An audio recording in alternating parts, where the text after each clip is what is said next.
Hey everybody, Rick here, the N2K CSO and the Chief Analyst and Senior Fellow here at the CyberWire. This upcoming Thursday at 2 p.m. Eastern, join me and our VP and Senior Editor, John Petrick, as we review topics and events that have made the most significant impact in 2022. Normally, this quarterly show is a CyberWire Pro exclusive, but because of the holidays, we're letting all CyberWire readers and listeners in. You're welcome. Register today by visiting thecyberwire.com/analyst call. That's thecyberwire, all one word, .com/analyst call, all one word, and happy holidays to everybody. This episode of the CyberWire is made possible in part by Collide. You need visibility into your fleet of devices to meet security goals and reduce IT tickets. But how do you get that visibility when your fleet is spread across Mac, Windows, and Linux? You get Collide. Collide is an endpoint security solution that gives you real-time access to your fleet's data and a single dashboard for all devices, regardless of their OS. You can answer every question about your fleet without intruding on your workforce. Visit collide.com/CyberWire Daily to find out how.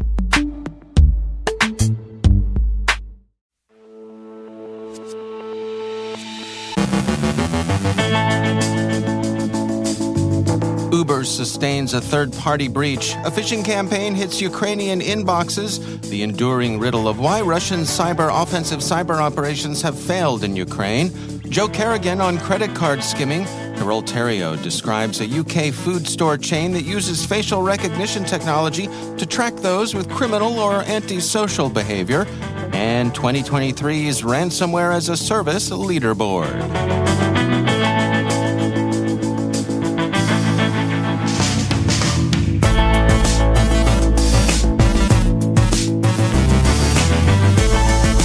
From the CyberWire studios at Data Tribe, I'm Dave Bittner with your CyberWire summary for Tuesday, December 13th, 2022.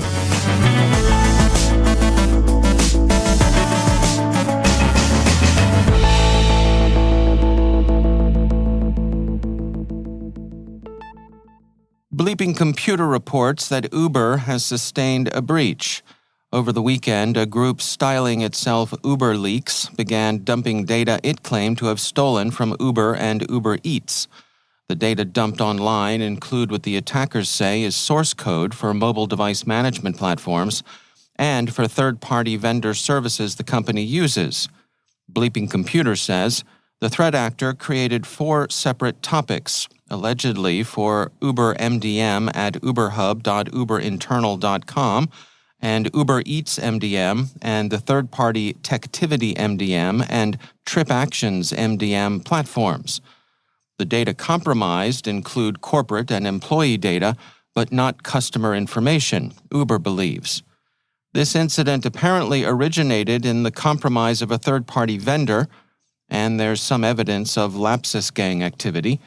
Uber told BleepingComputer, "We believe these files are related to an incident at a third-party vendor and are unrelated to our security incident in September. Based on our initial review of the information available, the code is not owned by Uber. However, we are continuing to look into the matter." The third-party vendor seems to have been Tectivity, which says in its own statement, "We are aware of customer data that was compromised due to unauthorized access to our systems by a malicious third party. The third party was able to gain access to our Tectivity AWS backup server that housed Tectivity code and data files related to Tectivity customers." One safe bet is that Uber employees should prepare themselves to withstand a wave of phishing and other social engineering approaches that can be expected to make use of the data the attackers have dumped online. The State Service for Special Communications and Information Protection of Ukraine warned citizens to be alert for a phishing campaign. The phishing email misrepresents itself as being from the State Emergency Service of Ukraine. The phishbait in the subject line is "How to Recognize a Kamikaze Drone," which shows an attempt to trade upon recent widespread fears of Russian drone attacks. The malicious payload is DolphinCape, whose main function is to collect information about the computer. This isn't the first phishing campaign to impersonate Ukrainian government agencies. Earlier efforts in October and November spoofed the State Special Communications, the press service of the General Staff of the Armed Forces of Ukraine, the Security Service of Ukraine, and even CERT-UA. There's no specific attribution in the warning, but circumstantially, the DolphinCape campaign looks like a Russian operation. It serves Russian interests, and it's coordinated in at least a general way with a principal kinetic effort in Russia's war, indiscriminate drone attacks against civilian infrastructure. The record reports that the targets of the campaign are government agencies and rail transportation. A study published by the Carnegie Endowment for International Peace titled Cyber Operations in Ukraine, Russia's Unmet Expectations, offers the beginning of an answer to one of the most discussed questions about Russia's war against Ukraine. Why have Russian cyber operations fallen so short of pre-war Western expectations?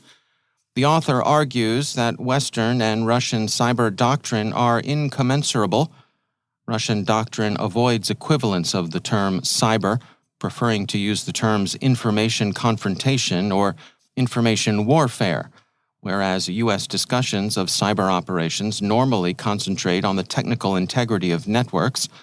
Russian doctrine considers a range of operations, both technical and psychological, code and content, that can be deployed against adversarial systems and decision-making. The essay offers 3 hypotheses to explain Russian failure in cyberspace: the infancy and putative focus of the VIO, the preponderance of cyber talent in the Russian national security ecosystem, and the pivotal nature of the initial period of the war. The common theme among the 3 hypotheses is Russia's unreadiness for the hybrid war it decided to wage. Searchlight Security has published a report outlining the 3 most notorious ransomware groups of 2022, Lockbit, Conti, and Black Cat. All 3 of these ransomware strains operate under a ransomware-as-a-service model, or in the case of Conti, if we really believe they've held their going-out-of-business sale, they operated in the past tense. Conti was the most prolific gang until it announced it was shuttering its operations back in June of this year. But this is probably more of a brand retirement than an operator retirement, still less an operator reform. Conti's hoods are in all likelihood still actively working for other groups. The researchers note that it's strongly suspected that group members joined other ransomware-as-a-service operations, such as Black Basta and Black Bite, or refocused their efforts into groups thought to be subsidiaries of the primary Conti operation, such as Carrigan.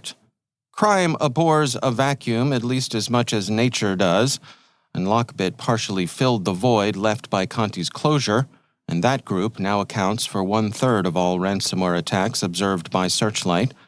Lockbit operators are known for their dual extortion tactics, offering victims options for how to deal with the stolen data. Coming in third is Black Cat, also known as AlpV or Noberis. They also use double extortion attacks, placing their victims' data into a database that's accessible by cyber criminals. So what's up going forward? Searchlight looks at gangland's up-and-comers, highlighting the Vice Society, Avoslocker, and Hive. These ransomware gangs are, they think, the threats to watch going into the next year. Vice Society is a dual extortion racket that targets the education sector. Avoslocker and Hive are ransomware-as-a-service offerings, with Hive being designed to be easily operated by inexperienced actors. So, they are to criminal coding what PB dinners are to cuisine. Yum.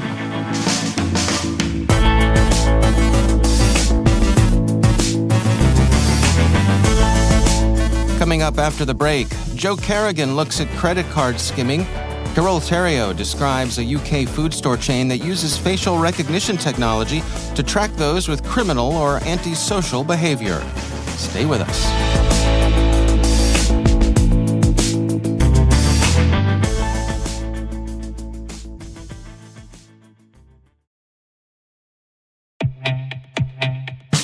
Complexity is increasing in IT and cybersecurity. Adapt to the demands of your modern environment with Axonius and say goodbye to manual asset inventory approaches. The Axonius solution provides an always up-to-date inventory, uncovers gaps, and automates action, giving you the solid foundation you need to stay dynamic in the face of complexity. Go to axonius.com/cyberwire to learn more and get a demo. That's axonius.com/cyberwire.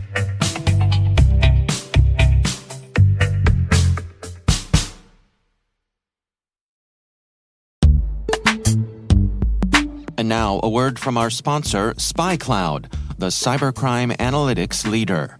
SpyCloud disrupts cybercrime by telling you what criminals know about your business and your customers, so you can take action. SpyCloud constantly recaptures and analyzes new data from the criminal underground, including credentials, cookies, and PII siphoned from malware-infected devices and data breaches. With SpyCloud, you now have access to this data, so you can take preventative measures to defend your business against ransomware, account takeover, and hard-to-detect online fraud. Visit spycloud.com/cyberwire to act on what criminals know about your business and put an end to cybercrime that affects your bottom line and brand reputation. That's spycloud.com/cyberwire. And we thank SpyCloud for sponsoring our show.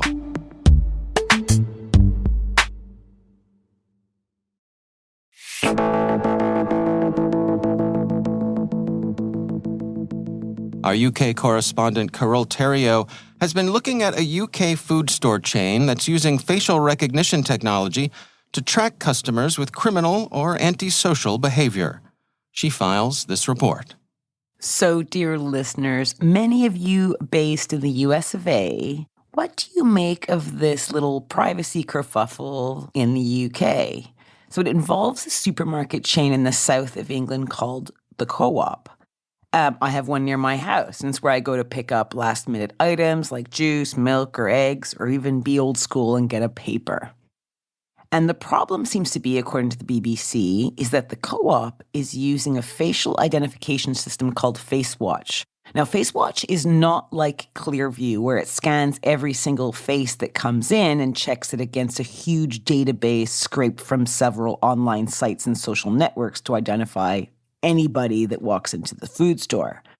Nor is it taking snaps and comparing these against those convicted of crimes, like, say, burglary or robbery. No, this one's a little different. The Co-op's FaceWatch system is matching people against a list of people the Co-op says has stolen from its shops or been violent. A spokesperson told the BBC that the list was of people for which the business had evidence of criminal or antisocial behavior. Now, Big Brother Watch, a UK-based privacy campaign group, has challenged the legality of the system in a submission to the Information Commissioner's Office, the ICO. Big Brother Watch says the biometric scans are, quote, Orwellian in the extreme. Quote, the supermarket is adding customers to secret watch lists with no due process, meaning shoppers can be spied on, blacklisted across multiple stores, and denied food shopping despite being entirely innocent. This is a deeply unethical and frankly chilling way for any business to behave. Now, I'm a bit of a privacy buff. I've been talking about privacy for more than 20 years. But I'm not sure I personally would use the terms deeply unethical or chilling here. I get that these Co-op food stores are open late. Many don't have a strong security presence, if any at all, and some have only one or two shopkeepers working the whole store. And this makes them vulnerable to gangs looking to rob or people wanting to cause trouble. And this trouble I'm talking about is actually a growing problem. A House of Commons report published in June 2021 opens with this statement. Quote, the last 5 years has seen a shocking rise in attacks on retail workers. The Association of Convenience Stores, ACS, found that 89% of individuals working in local shops had experienced some sort of abuse. 89%! That's like 9 out of 10. So I get that staff and companies need to increase security to deter a growing threat. But perhaps this FaceWatch system is not the best approach. I think I'd much prefer staff to carry real-time cameras on lanyards. And then if a customer is acting inappropriately, rudely, or criminally, the staff can turn on said camera and record the behavior. And this recording should only be shared with the authorities. You know, the people trained to serve and protect the people of the nation. But maybe that's just me. What do you think? This was Carole Theriault for the CyberWire.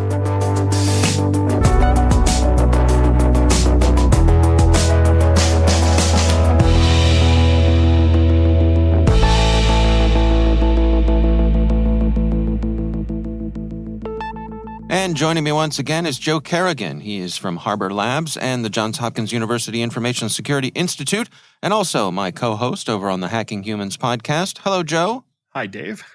Interesting article from the folks over at Naked Security by Sophos. This is actually written by Paul Ducklin, and it's titled Credit Card Skimming, the Long and Winding Road of Supply Chain Failure.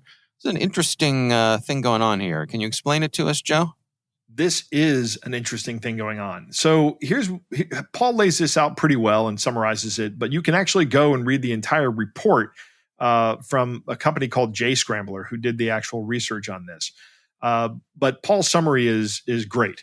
So the high level version is this, that back in the early 2010s, there was a company called Cockpit that offered free web marketing analytics services. Okay.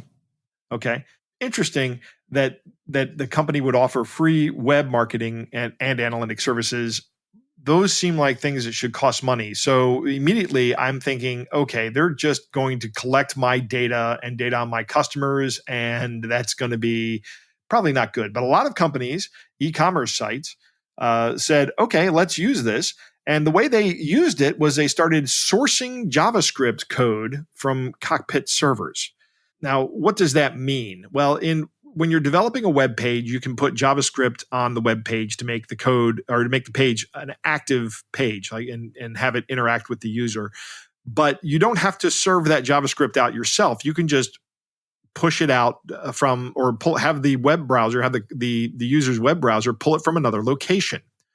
It doesn't have to come. And if you look at just about every web page, they all do this. And it's Google Analytics has links that you can put in to get Google Analytics on your site as well. A lot of different sites offer this. And what these companies are doing is they're collecting vast amount of user data and the behavior data from your customers and your users of your website. So in 2014, Cockpit actually shuts down its service. They notified everybody that was using the service that they were going offline, and any JavaScript code that was imported from Cockpit would stop working. And that happened. They turned their servers off and went away. Now, the interesting thing is that when you do that, it's not really obvious to the user or even to the administrator that the code isn't coming in anymore. Unless you go in and proactively check your logs or test pages with some kind of test suite, you're not going to see that. Chances are the users don't even notice it. The web browser goes, okay, this is a dead link. I'm not going to try pulling this file down. We'll just continue on and see if the page loads and everything works. And lo and behold, it will work because all you're doing is collecting analytic information and reporting that back up to the servers, which are now shut down. Anyway, in 2021, cybercriminals bought Cockpit's old expired domain. And I like what Paul says here. He says, "Do what we can only assume was a mixture of surprise and delight." They were able to get this to buy this domain, and they found out that at least 40 e-commerce sites hadn't updated their web pages to remove any links to Cockpit, and they were still calling home and accepting any JavaScript code that was on offer. So this is after almost 8 years of inactivity. These sites are still looking for this code, and these bad guys go out and buy the server that supplies the code. Well, that's bad news because now these servers can start supplying all kinds of code, and that's exactly what they did.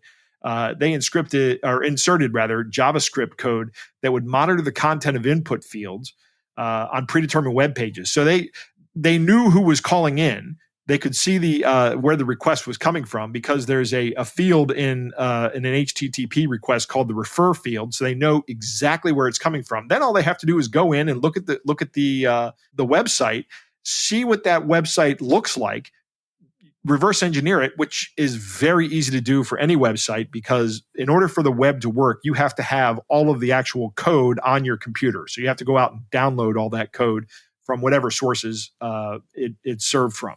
So not only that, but once they've reverse engineered it, they can tailor JavaScript attacks for each of these websites, each of these 40 websites, to collect information specific to the forms on those pages. And again, they use that refer field to know which piece of JavaScript to serve out to which end user, because the end user is just going out to their servers, these old Cockpit servers, and they're actually not old Cockpit servers, they're just old Cockpit domain names, and asking for the files. And they're having all their information stolen, and they're actually even getting tricked with HTML injection, because one of the things you can do with JavaScript is inject additional HTML that makes it look like you need to log in again. So now I can capture your username and your password for that website, and it's coming from that website. It looks exactly like it's coming from that website. Mm-hmm. They have opened the door, and I guess they've inadvertently left the door open. Yes, exactly. That's what it is. They opened the door for a site that, they've produced trusted content or received what they thought was trusted content from a vendor that they maybe trusted or did trust, but now that vendor's gone. They don't even exist anymore. Those people have moved on to new jobs. Right. So what's to be done here? Is this a matter of regularly auditing your website to make sure that something like this isn't lingering around? That is one of the things you should be doing. Yeah, check logs to see if your website makes use of embedded HTTP links that are no longer working. I don't know if your logs will show that unless you're testing the sites, because your web server just serves out a line of text that says, include this script from this file, and that's the end of it. The user's machine goes out and makes the request to what was the Cockpit server in this case. But maybe you have something else going on behind the scenes that I'm not privy to. I don't know. But check your logs. Perform transaction tests regularly. That's a good thing that Duck says to do here. And review, this is the most important, review your web-based supply chain links. Really understand what you're doing when you rely on URLs that are provided by other people. That is paramount. And there should be some part of your configuration management process that says, these are the libraries we're using. These are the third-party JavaScript libraries or JavaScript functions that we're including in our web page, and here's why we include them. And periodically, you should be looking at those libraries and those features and seeing, do we still trust these guys?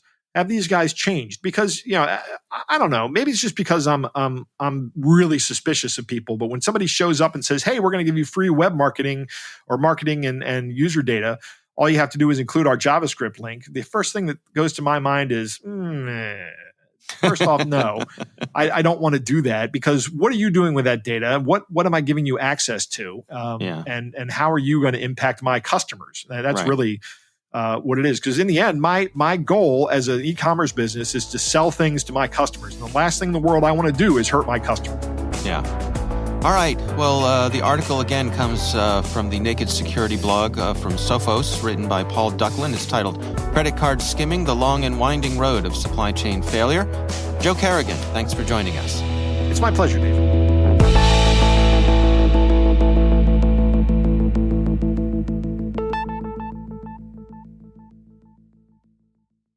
Thanks to all of our sponsors for making the CyberWire possible. Find out more about sponsoring our programs at thecyberwire.com/sponsor.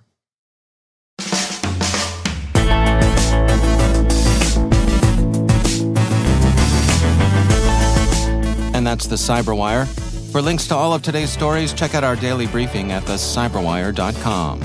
The CyberWire podcast is a production of N2K Networks, proudly produced in Maryland out of the startup studios of Data Tribe, where they're co-building the next generation of cybersecurity teams and technologies. Our amazing CyberWire team is Elliot Peltzman, Trey Hester, Brandon Karpf, Eliana White, Haru Prakash, Liz Irvin, Rachel Gelfand, Tim Nodar, Joe Carrigan, Carole Theriault, Maria Vermatzis, Ben Yellen, Nick Valecki, Millie Lardy, Gina Johnson, Bennett Moe, Catherine Murphy, Janine Daly, Jim Hoshite, Chris Russell, John Petrick, Jennifer Iben, Rick Howard, Peter Kilpie, Simone Petrella, and I'm Dave Bittner. Thanks for listening. We'll see you back here tomorrow.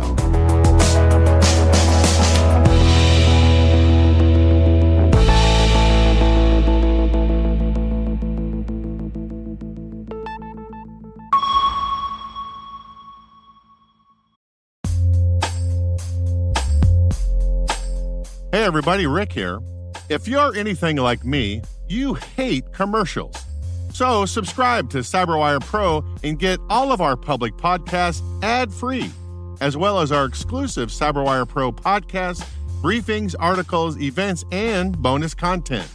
Designed for the busy professional, CyberWire Pro cuts through the noise and disinformation, giving you access to actionable reporting, trends, analysis, and insight on global events occurring in the industry, all at your fingertips. Subscribe to CyberWire Pro today for only $9.99 a month, or save with an annual subscription for only $99. That is well worth it to get rid of all of those commercials. Visit thecyberwire.com/pro to subscribe today.